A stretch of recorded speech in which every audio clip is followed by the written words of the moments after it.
7, 6, 5, 4, 3, 2. Well, good evening, everybody. I'm here with Matt Pitcairn in the studio. We're going to take our masks off now, and we've got Lorne Doerkson in Williams Lake, and so we're going to embark on this Facebook Live. So I'm Andrew Wilkinson, the leader of the BC Liberal Party. We're in the middle of this election that's well underway in British Columbia, and it's proving to be pretty exciting this week because we've started to talk about very serious issues like cutting the provincial sales tax to zero, like a referendum on Surrey policing and a brand new bridge from Richmond to Delta, which Matt will talk about shortly. And we're joined this evening by two very impressive new candidates, one from Richmond-Steveston, Matt Pitcairn, who's here with me. The other is Lorne Doerkson for Cariboo-Chilcotin, who's in Williams Lake. And so I think we'll kick this off by just getting Matt and Lorne to introduce themselves. Over to you, Matt. Tell us a little bit about you. Well, thank you very much, Andrew. So my name is Matt Pitcairn. I'm the BC Liberal candidate for the riding of Richmond-Steveston, and it's always been a dream of mine to serve. I started in politics actually for my former predecessor, MLA John Yap. Out of university, I began volunteering in his office, and that quickly led to constituency work, campaign work, spent some time in Victoria, and I spent the last 8 years at the Chamber of Commerce, where I got to work with the local government, provincial government, federal government, and it's my absolute honor to now be the BC Liberal candidate for the riding of Richmond-Steveston. And both Matt and Lorne come as pure good karma. These are people who've been active in their community, big contributors. You mention their names in the Cariboo or in Richmond, people say, oh, he's a great guy. So, Lorne, over to you to tell us why you're such a great guy in Cariboo-Chilcotin. Thanks, Andrew. I'm one of those folks that came to the Cariboo-Chilcotin for 2 years, about 20 years ago. I've actually lived in both communities of 100 Mile and Williams Lake, but certainly in Williams Lake for close to about 20 years. So we've been here for a while. We've had the privilege of raising two beautiful daughters here. In fact, my eldest daughter took swimming lessons in the 108 Lake, so we've certainly traveled around in this region. We love to fish and recreate throughout the entire riding. We're very active volunteers in the community, and we love to serve. And so I am definitely proud to have an opportunity to do this. That's great, and I think we all come here for the same reasons, which is basically to do our best to serve the interests of everyone in British Columbia, to build opportunity, to create the kind of excitement in our future that British Columbians have come to expect, and that is really kind of the definition of who we are as British Columbians. We all know that COVID has caused all kinds of grief. We all know that we will get through COVID. But we do wonder what happens on the far side of COVID, in that we need an economic recovery plan. And we've started to lay out elements of that, starting with abolishing PST that we announced last Monday. We'd get rid of it for a full year, leave it at 3% for a second year, and that puts a lot of money in people's pockets. The average family would get $1,712 right away, which they could invest in themselves or enjoying life to get the economy going again. Even if you're on minimum wage, a single person, it'll be close to $500 a year in money in their pocket. So that's a first step, and we'll be talking about more steps as we go on. But before we do that, we should talk a little bit about why this election is happening at all. Most of us know it is totally unnecessary. John Horgan decided to delay the economic recovery plan. The equivalent was rolled out in every province except BC in June or July. John Horgan held on to it, ignored his advisory council, and put it out 3 days before the election. And the stories come out in the newspapers today. The whole plan is blocked because it has to go through the civil service, and they don't do anything about new programs during an election. It'll be December or January before any benefits flow, and that's a big problem for small business. It was all over the TV news tonight that there are tourism operators who are looking at bankruptcy because John Horgan let them down to promote his own political opportunities.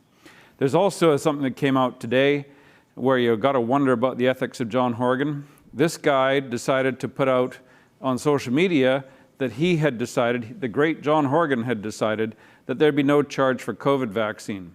And we came back and said, on what planet does someone say a life-saving vaccine could be the subject of fees and charges? That's so obvious that you don't do that when the world is in the middle of a pandemic. The vaccine has to be free to get maximum utilization to get us through this pandemic. So we're really starting to wonder, who is this guy and what motivates him to be so self-interested and so narrow-minded about something as basic as a vaccine to cure a deadly disease? So with all of that in mind, I think we're going to turn things over to our two candidates, and we'll ask the first question. And we'll start with you, Lorne. What are the top local issues in your riding? Give us a couple of things to think about.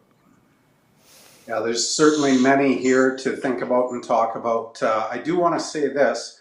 There's both excitement and frustration out on the streets when I'm talking to people. So I think people are frustrated by obviously having this election right now, but I think they're very excited, particularly the business community with this PST move that we've made here over the last week. So this is really going to give a lot of people an opportunity to really invest in their businesses like they never have before, which I think is going to definitely have a great outcome for all of us in the province, but particularly here in the Cariboo. I think some of the issues that are extremely important here are land use, and I think long-term care for our senior citizens is a massive issue, particularly in 100 Mile House, where people are ready to sort of sell their homes, move on to the next stage of their life, and they're really unable to do that because there's just simply no room. Now, I think there is definitely some excitement around that as well this week as well. And I think for sure economic recovery is on the minds of many people here, particularly the tourism sector that's been hit extremely hard. Obviously for 3 or 4 months, many of the tourism operators here were closed. And while they are having a decent sort of end of the year, largely on people staying at home, doing staycations, and really supporting the tourism operators of the Cariboo-Chilcotin, which is just fantastic, from residents and certainly from British Columbians that have come to visit and really help out those businesses. So those are 3, there's many more, but those are 3 that are very, very near and dear to the hearts of Cariboo-Chilcotin residents. Great, thanks, Lorne. And over to you, Matt. A couple of issues that are top of mind in Richmond-Steveston. Yeah. Well, I think there's no surprise that we're on opposite ends of the province, Lorne and I, but health and safety and economic recovery are absolutely top priorities. Nobody's excited about this election. We're banging on doors and people are saying, why are we having an election right now? Health and safety is number 1, and I tell them as well, health and safety is absolutely our number 1 as well. We're going to get through this pandemic, but we're going to get through this election, and we're going to focus on economic recovery, because that's the other big thing. I just spent 8 years at the Richmond Chamber of Commerce before taking on this new role, and businesses are struggling. I talked to a shop owner yesterday. Beginning of this year, he had 15 employees. Today, he has 5, and he doesn't know if he's open next month. And it's a big, big issue. So economic recovery is absolutely critical across the province. Locally speaking, though, I think the top concerns in my riding and across Lulu Island is the George Massey corridor, and we saw some great news this morning. The redevelopment of the Richmond Hospital, that is something that we desperately need shovels on the ground immediately.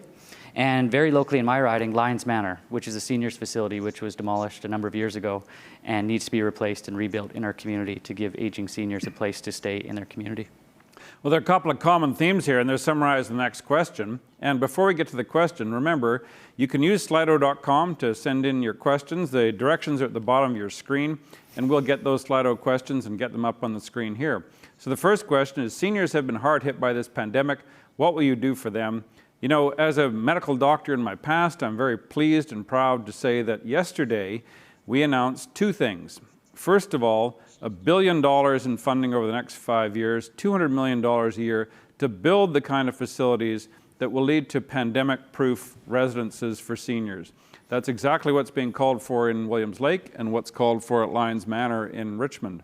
The second thing is we announced a tax credit, because certainly we all know seniors who are living much longer than they used to. People who want to be independent until they're in their mid and late 80s. They have no interest in moving out of their house when they're 74 and into an institutional setting, but their problem is they have trouble changing a light bulb or changing the sheets or clearing the snow. So we've announced that up to $20,000 of expenditures by a senior will be subject to a 35% tax credit. This has been done in Quebec and it works like a charm. And what that does, it allows seniors to hire housekeepers, handymen, home care support people to do those basic tasks so they can stay in their home much longer. Because let's remember, in a pandemic, The comfort and security of their home is the healthiest place to be. We have to get ready for another round of infection, whether it's COVID or something else, and this is a great way to future-proof our seniors, to get them safe and to build them the facilities they need to be safer than what we've got now in the future, and also to immediately provide those kinds of local services and give them a tax break to make it worthwhile. So that's our big picture on the seniors story. I'm going to get this question over to Matt right now. The NDP say your plan for the Massey Tunnel replacement will create delays for their version of the project. Who's telling the truth? Well, this is a really easy one, Matt, so over to you. Well, I have to say, what project, what plan? The NDP, the first thing they did was cancel the previous project, and they've spent 3 years talking about their plan, and just today, one of their MLAs admitted they still haven't decided whether they're even going to proceed with a bridge or a tunnel. So, to be frank, I don't know what plan is being disrupted, but I'm very pleased to see that BC Liberal government would proceed with a plan that is ready, a plan that has received environmental approval, and a plan that could have shovels in the ground in a very short amount of time. And I can tell you from 8 years at the Chamber that this issue has been crippling Richmond businesses. This corridor will get goods and people moving in and out of Richmond, and this project will be on the fastest timeline possible versus whatever the NDP's potential plan was, which would be minimum 10 years from now. So very happy to see progress on this project. Yeah, and it's disappointing when the NDP are talking about a pie-in-the-sky idea that would involve 10 years of litigation with the Tsawwassen First Nation to get through the courts and figure that out. The existing plan for the bridge, $95 million has already been spent on it. It can be up and running in early 2021. If we're fortunate enough to form the government in November or December of this year. Now, Lorne, there's another question that comes your way. On Friday, we were in Merritt and made an announcement about forestry. I hope you're paying attention because this question is coming to you. What is the plan for the forest industry? Well, I'll tell you what I'm hearing on the street, and I've heard this multiple times over the last couple of weeks, this halt on PST is just an unbelievable move by our party. I mean, genuine excitement on the doorstep from logging contractors, from anybody working in that industry, because they really see this as an opportunity. Look, if we were going to go buy any kind of equipment or any kind of trucks or vehicles or tools or any of that kind of thing, this really gives them kind of a one-year opportunity to invest in their businesses like never before, certainly not over the last many years. So I know that industry has had a tough go, certainly throughout the province, and we've seen it here with closures of mills, etc. But I can tell you there was genuine excitement with that announcement of stopping the PST for a year. And of course, on Friday in Merritt, we were able to say, it's time to fix our stumpage system, the fee charge for each tree cut down. In Alberta, they do it monthly. In British Columbia, there's a big lag in stumpage, which leads to all kinds of distortions and unnecessary costs. We've got to drive down the costs in British Columbia. We're now the highest cost producer of lumber in North America. And you can't continue to operate like that for very long because the market just goes somewhere else. And finally, we've talked about getting a realistic, active approach to solving the softwood lumber dispute with the USA. I was involved in that, so was Mike de Jong and Rich Coleman. We got that done in 2005, and the NDP have completely ignored it. The only effort was that John Horgan flew down to Washington, D.C. in business class 8 days after he got the job as premier, supposedly had a chat with the US government about softwood lumber. Nothing happened. Lord knows who he spoke with. Picked up a check for $375,000 from a union boss in Washington, D.C. and flew home.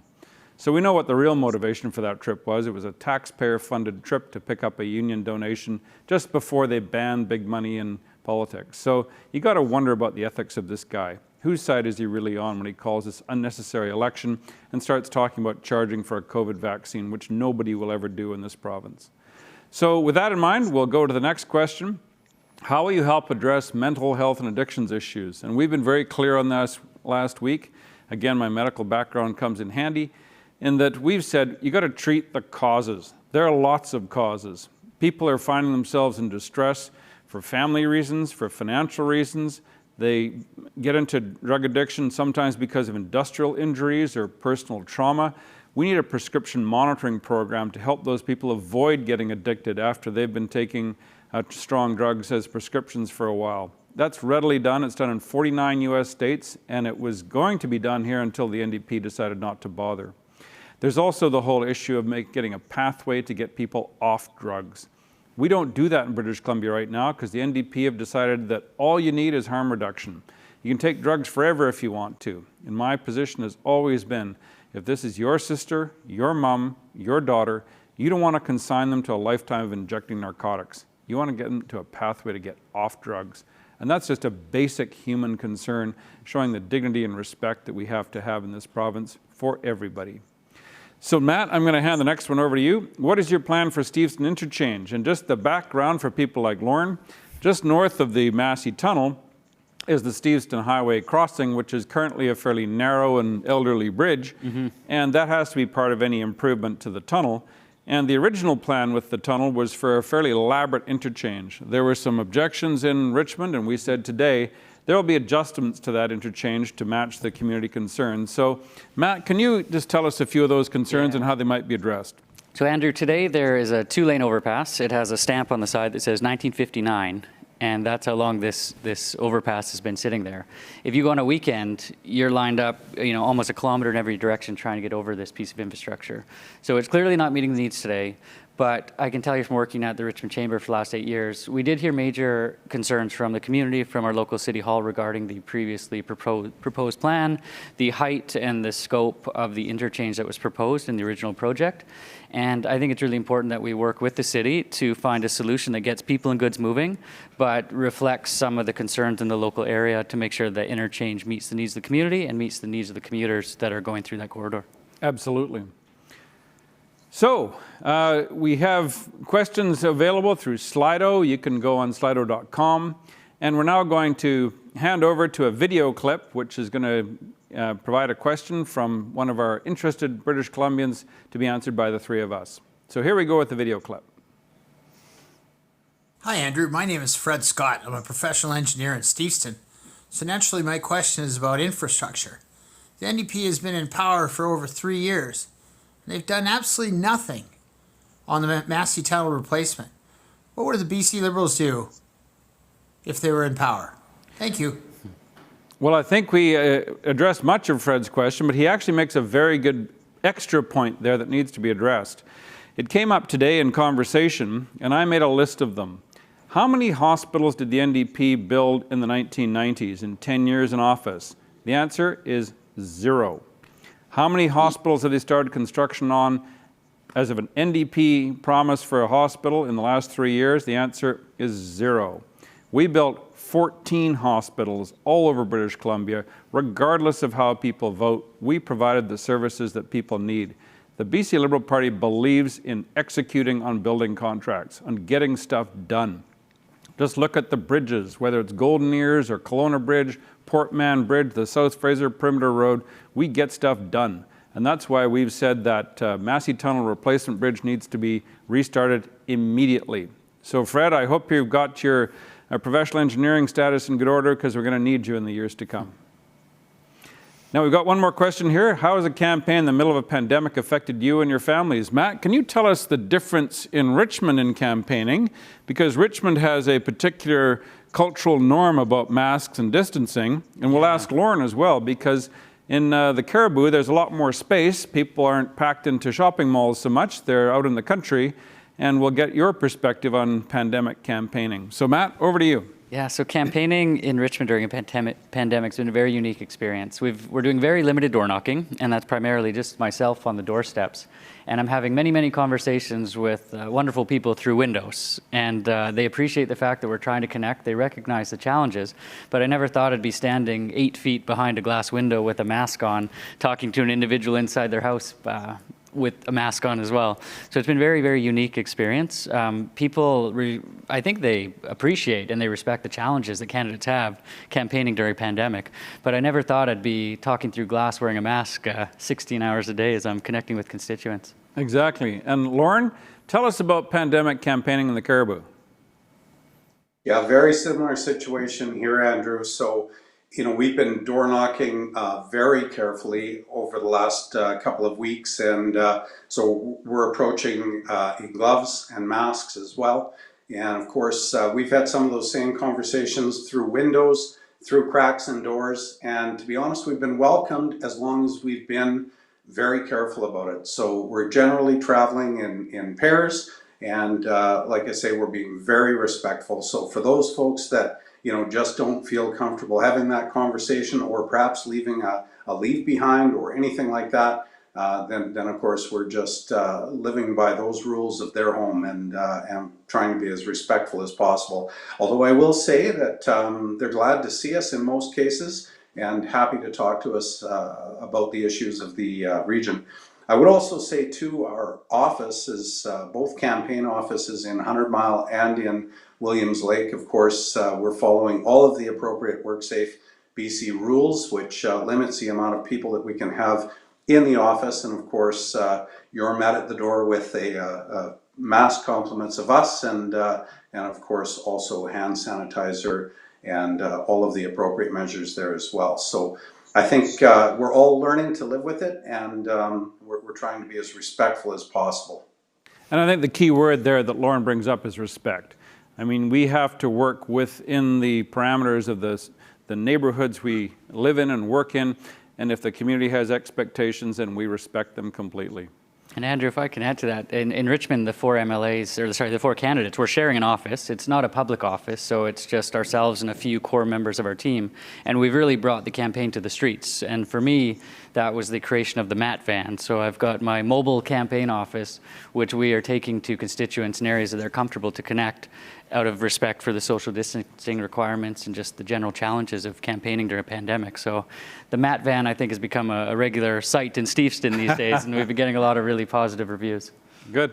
Now, I wonder if we can go to another video. We've got 4 of them, and we've seen one. So are we ready for another video question? Hi there. My question is about the Richmond Hospital. For the last 10 or 15 years, Richmond has been growing significantly in population, and we have one hospital to serve over 200,000 people. It's been a good hospital, but it is getting old, and it needs improvements, updates, and a replacement of the North Tower. Now, before the last election, the BC Liberals had set aside money for these improvements and made plans. And we were looking forward to seeing action during that time after the last election. Unfortunately, of course, under the NDP, while they talked the talk, they did not walk the walk, and there have been no shovels in the ground, and the hospital improvements have gone nowhere. So my question to you is this: will a new BC Liberal government proceed with the plans and find the money to make the needed improvements and build the new North Tower that the Richmond Hospital and the people of Richmond so desperately need? Thank you. And this is something that is actually pretty dear to my heart, because having been a doctor myself, I worked in the Campbell River Hospital, and the BC Liberal government built an entirely new one. I worked in the Surrey Hospital, and the BC Liberal government massively expanded it and improved it dramatically. I worked in hospitals all over British Columbia, and the BC Liberals invested in them and built them out. So we don't make false promises about hospitals. They're critical. The NDP during the 1990s, 12 times they promised a new hospital in Abbotsford, and they delivered nothing. We did it in 3 years after we were elected. So things can be done. Where there's a will, there's a way. And we've heard the NDP promise a second hospital for Surrey, and John Horgan went so far as to say the money is in the budget. That is not true. You can go through the whole 150-page budget book, $65 billion, and there's not 1 cent for a second Surrey hospital. So we have to hold the NDP's feet to the fire, take a different attitude, and our attitude is we keep our promises when it comes to healthcare. And I'm going to hand it over to you, Matt. Tell us about the Richmond Hospital and expectations and needs of a community that has probably doubled in size in the last 30 years. I think as the gentleman in the video mentioned, that Richmond has grown immensely in the last 10 to 15 years, and we need a new hospital. And the NDP has made big promises. They've promised to double the plan, but we've seen $0 actually committed. We've seen 0 shovels in the ground. We have an amazing Richmond Hospital Foundation that has raised close to $50 million in the community from individual donors. The community has stepped up above and beyond. There's support from all sides of the aisle to get this hospital built. But to date, we have still seen $0 and 0 shovels. So we absolutely need to get going on that. And I'm confident that would be a top priority in a BC Liberal government. Absolutely. So let's go to another video question. We're about halfway through our time. We want to get to all four of them. So can we get the third one, please? Hello all, this is Dave Mingo, realtor of Remax 100 here in 100 Mile House. I've been asked, what do we need here in 100 Mile House and the South Cariboo that would enhance our community? Well, one thing that comes to mind specifically is we need better connectivity. We need true high-speed internet here in 100 Mile House in the downtown core for business use. I've had multiple clients that have wanted to set up shop here in 100 Mile House, and we just don't have the internet speeds that they require. So they're looking at bigger cities. They're going to other cities that, just have that service that can be provided to them. And the other thing, of course, is rural internet. I have so many clients that I want to send them a document to sign electronically, and they can't do it because they don't have that connectivity at home. The only option they have is satellite internet, which a lot of people just don't really care for, unfortunately. And then the other topic when it comes to connectivity is, yes, we also need a better cell coverage, better cell network in the area. Yes, TELUS is working, but we need it sooner than what TELUS can provide. We need to be able to be connected at all times. We need to have that cell network. People are moving up here. People up here, they say, well, what's a landline? People don't have landlines, that are coming here anymore. So that's just a few thoughts on what would help out the South Cariboo and specifically the 100 Mile House area. Thanks for listening. So we'll come to you in a moment, Lorne, but this is a file that I'm actually pretty close to, in that we have to get that broadband capacity built out through all of our arterial roads throughout British Columbia. 100 Mile and Williams Lake are on Highway 97, and there's no good reason why that entire linear highway can't have high-speed broadband through good quality fiber. We need to push the telecom companies with whom BC government has big contracts to provide that high-quality, high-density internet along our arterial roads, and then fan it out into that last mile into our smaller communities and our more isolated British Columbians. So Lorne, you live in a big, complicated rural riding with Highway 97 going through one side of it and huge expanses of the Chilcotin Plateau on either side. So give us your views on this. Yeah, this is a very serious issue, and to be honest, it's something that just has not been, there's been no listening on the part of our current government, because this has been a big issue in Williams Lake, 100 Mile. It stands to reason that there's some issues in the Chilcotin, although I think that they can still be dealt with out there. But I mean, when you think about even the simplest of needs, so I'm talking about emergency services and those types of things that in some cases are still working on ham radio to communicate with each other, or the landlines that are out there. I actually posted a video of a landline that really is regarded as an emergency phone at Big Creek the other day that I posted on my Facebook page. So the surprise really is that this is happening in downtown 100 Mile House. So 100 Mile House is actually losing business clients that have looked to set up in 100 Mile, but they cannot get the appropriate services. So they're moving elsewhere. And that's a massive issue, and it just has not been dealt with. It's going to be a file that I really want to push on if chosen as the MLA. I'm going to definitely push hard on this file. And this is a common theme for our interior MLAs, and they do a great job of moving the file along. One thing that happened was Prince George had inadequate internet coverage, and while we were in government, we managed to significantly increase the quality of internet coverage in the Prince George area. So it can be done, and we've got to advocate for it and make sure it does get done.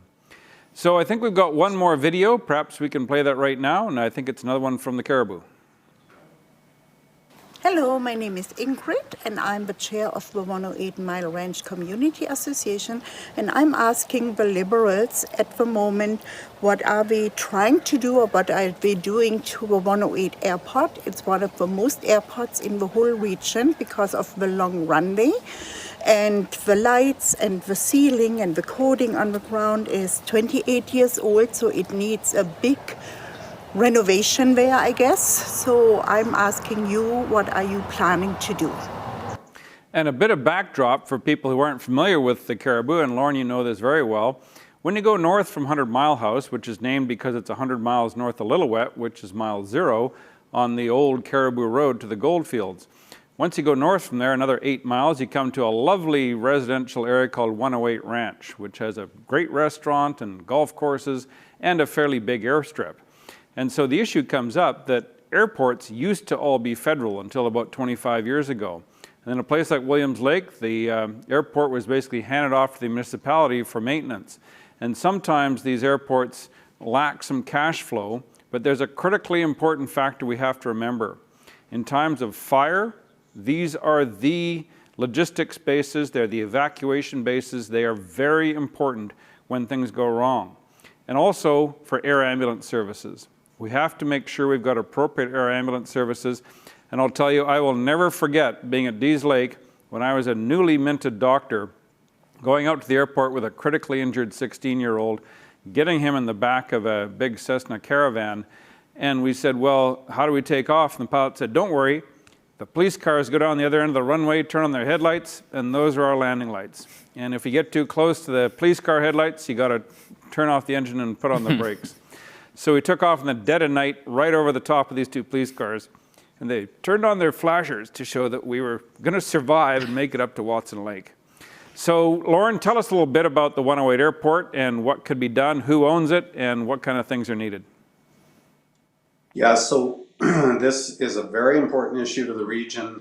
In 2017, as most everyone watching will know, we experienced some unbelievable fire action throughout the entire region. In fact, I would dare say that most everyone here was evacuated during that time, and actually this is very close, I think, probably to everyone's heart here. Our Williams Lake Fire, or I beg your pardon, our Williams Lake Airport was surrounded by fire, and so landing in there was a no-go until they got that fire under control. Now I think that the Kamloops Airport helped us in that regard, and so did 100 Mile House. But at the end of the day, that's a 5,000-foot runway, and so you can land almost anything there.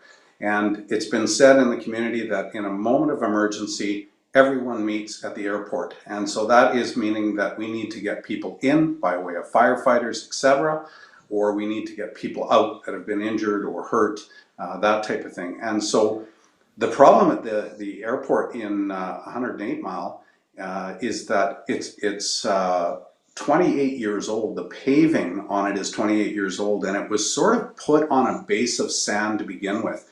And so there are spots on there now that, you know, really are about 3 inches deep. And so the pavement is just simply worn away.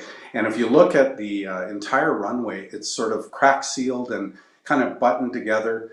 The lights, when they were put in at the same time 28 years ago, were actually used. So when you talk about police cars, we probably could liken that to this, because they were actually used at the time that they were installed 28 years ago. And so one of the problems that's happening is that when air ambulance does have to come in, they request and require for that runway to be swept of any debris that's on it, and that is the surface that's actually coming apart. And of course, we're adding problems by doing that, because every time they sweep it, it takes a little bit more of the surface away. But it's unsafe for the air ambulances to land in there without doing that. So it's really a job that needs to be looked at. I've heard guesstimates and estimates of around $6 million to do a lot of the infrastructure work there, including lights and paving. But it's definitely a job that's near and dear to many. And from our perspective in the BC Liberal Party, we never, ever take rural British Columbia for granted. We've had very, very effective advocates, people elected all over the interior, who make it clear that maintaining that way of life requires some strategic investments in safety, in security, in education, and health. So you're very close to our hearts, and I'm sure, hopefully, Lorne will win the election on October 24th and will become a clear advocate for those 2 priorities, better broadband and better airport services for his riding. So we have a query on here. Do you have plans for increased funding for BC Parks? Well, I get to be a little coy and say, You bet we do. You know, I was president of the BC Mountaineering Club for 2 years, and the outdoors and our landscape, our wild countries are very close to my heart. This is an area that has been largely ignored by the NDP in spite of their talk about being on the green side of the spectrum. In fact, they've done nothing about this. They actually cut the budget for BC Parks this year, which I think is absolutely shameful. British Columbians are very much in love with their BC parks. And you know, all of us grew up, and I remember clearly those big, heavy cedar picnic tables are kind of fixed in my mind as the greatest thing about British Columbia, and something that when I moved back to BC, I was delighted to lay eyes on one of those tables again. BC parks are dear to our hearts, and we will invest in BC parks. The next question we've got is, I've noticed the NDP campaign has been negative and divisive. You're right about that. It's highlighting divisions in BC. What will the BC Liberals do to deliberately fix this? And I think, Matt, this is a good question for you. You know, we talk very sincerely about government has to work for all of BC. And what we hear from the NDP is this constant effort to divide people, to divide them on where they live, how they live, to say if you're a homeowner, if you drive a car, there's something wrong with you. Give us your view of what's going on in the NDP campaign and why they're being so unpleasant and argumentative and divisive. You know, and I'm seeing that, Andrew, in my campaign and in other campaigns, but, you know, my campaign's about creating a better tomorrow. My campaign is about my family. My 3 children, my wife, my mother-in-law, who I was door knocking with today, they're part of my family. And my motivation is making life better for my family and other British Columbian families. So my campaign, the amazing team that I have, we're taking the high road. We're telling British Columbians, we're telling Richmond-Steveston residents, this is how we're going to make your life better. This is how we're going to work together to get through this pandemic. And we're not getting into the weeds. We're not getting negative. You know, we take some shots here and there, and we take the high road. And we're telling British Columbians, you know, this is our vision, this is the path forward, and we're not getting in the weeds and getting bogged down with negative stuff. Great. Now, Lorne, the next question up, perhaps coming to you. What made you want to get into politics? You'd settled yourself in Williams Lake. You're a respected member of the community. You're running your financial planning business. And you had a strong MLA in Donna Barnett. So perhaps it was inspiration from her, or perhaps it was a particular issue that drew you into politics. It's a little bit of all those things, actually, Andrew.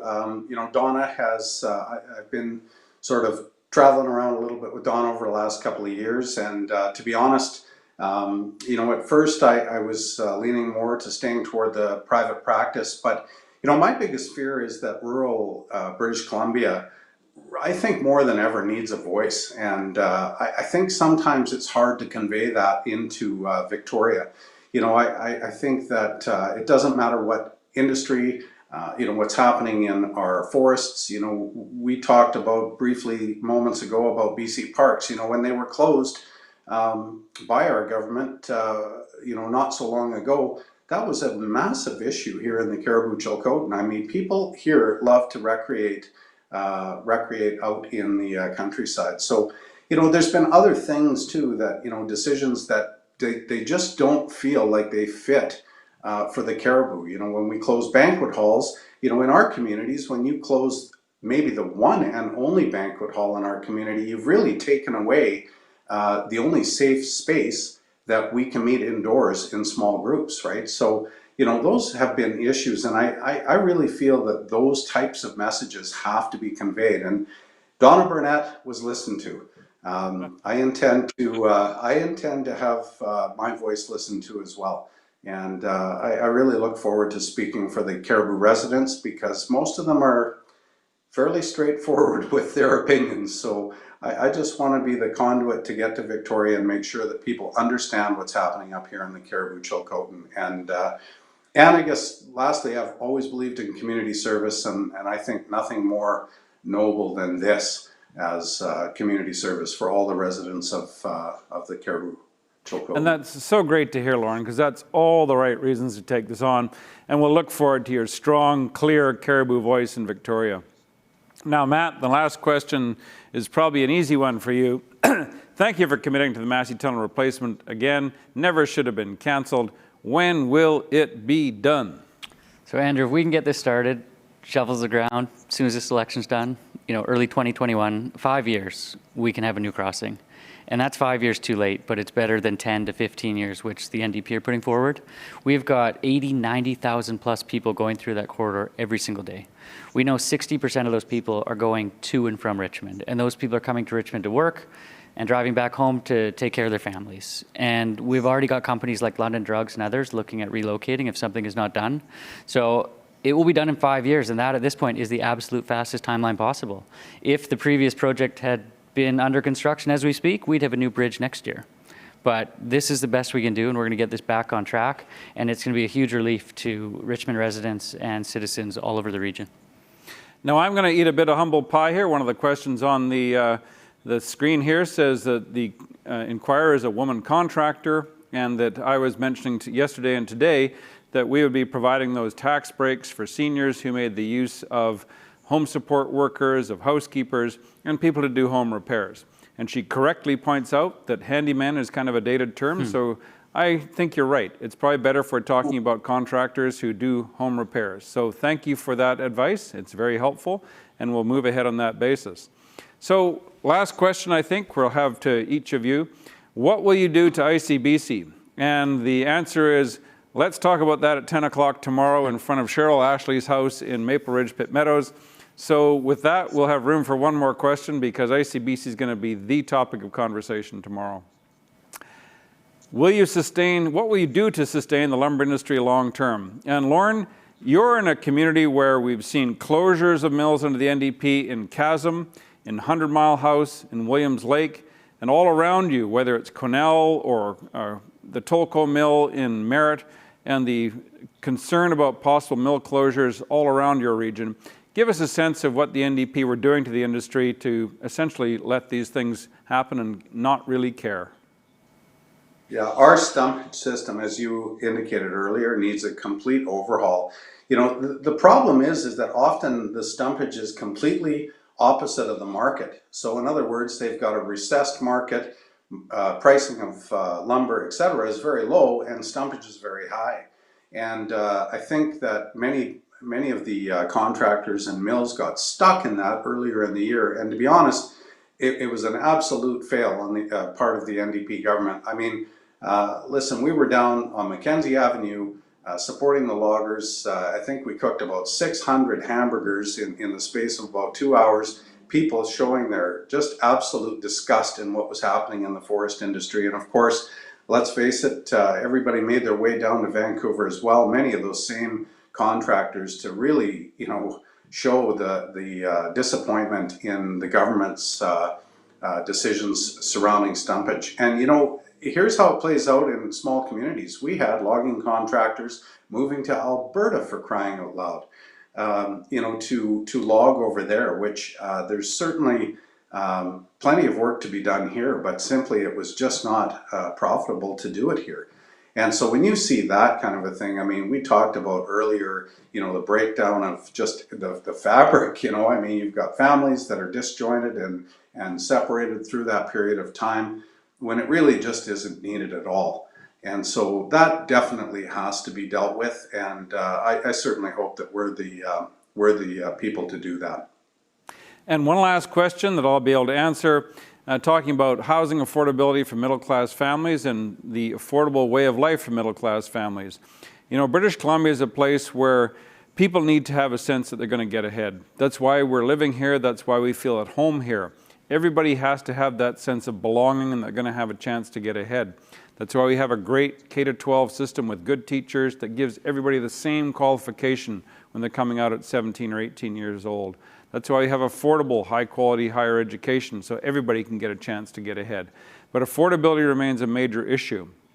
And that's why through this pandemic, we said, look, let's get rid of provincial sales tax for a year and knock it down to 3% for the second year, so that people like the contractors in Lorne's community can buy new equipment and invest in their business to keep employing people.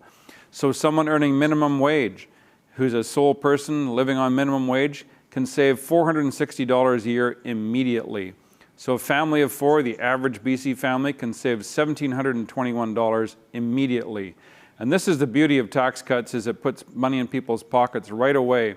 So that middle-class family that we're referring to can use that money to pay a hydro bill that they were concerned about, or to buy the car insurance that they've been unable to afford because of the NDP's plans for ICBC. So we're very concerned that everybody in British Columbia gets that sense of opportunity again. We cannot leave any of our people behind because we're all in this together, we're fighting the pandemic together, and we need to succeed together. We've got to have that sense of optimism and have opportunity for all of BC. And that means right now we have to restore confidence, we have to rebuild BC, and we hope to have the opportunity to do that as your elected members from Cariboo-Chilcotin, Lorne Doerkson, from Richmond-Steveston, Matt Pitcairn, and me, Andrew Wilkinson, the leader of the party, who happens to be based for now in Vancouver-Cochena, even though I grew up in Kamloops. So thanks, Lorne. Great to see you again. Thanks, Matt, for being here. And we'll look forward to seeing everybody again soon. All the very best, and thank you for watching. Thanks, fellas.